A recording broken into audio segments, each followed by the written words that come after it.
हमारे साथ शिराज है। ये लोग गुलकार है और ख़ास करके जब हम हज़ारा डिवीज़न की बात करते हैं, इस वक्त हम डिस्ट्रिक्ट मानसरा की तहसील बालाकोट के इस सियाती मुकाम के ऊपर हैं, जिसको हम फर्स्ट टाइम एक्सप्लोर कर रहे हैं।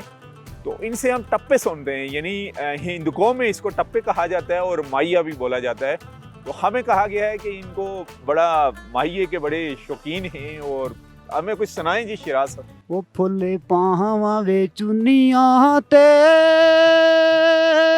अस के बुला सोने आनी रहना वे दुनिया ते हो कोई चिट्टे वे बलोरों दे रोया ना करी माया रोया दिल कमजोरों दे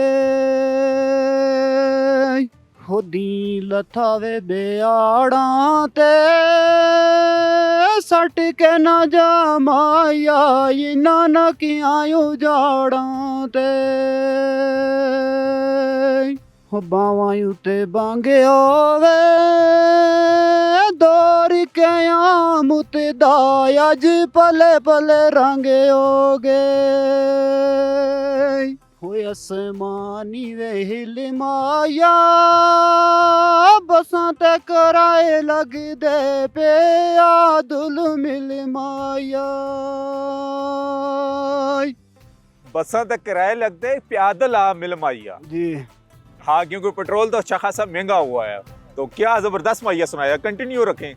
दाखां दियां गुच्छियां नी दुखियां बंदियां नू तुसां बातां ना पुछियां नी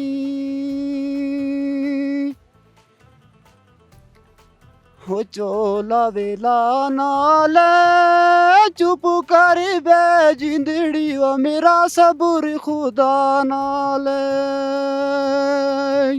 वो चिट्टी बसायूं ते बह गए साढ़े दरों कांड कर ओ वसे नाल ना सट दे बेवसियों रह गए।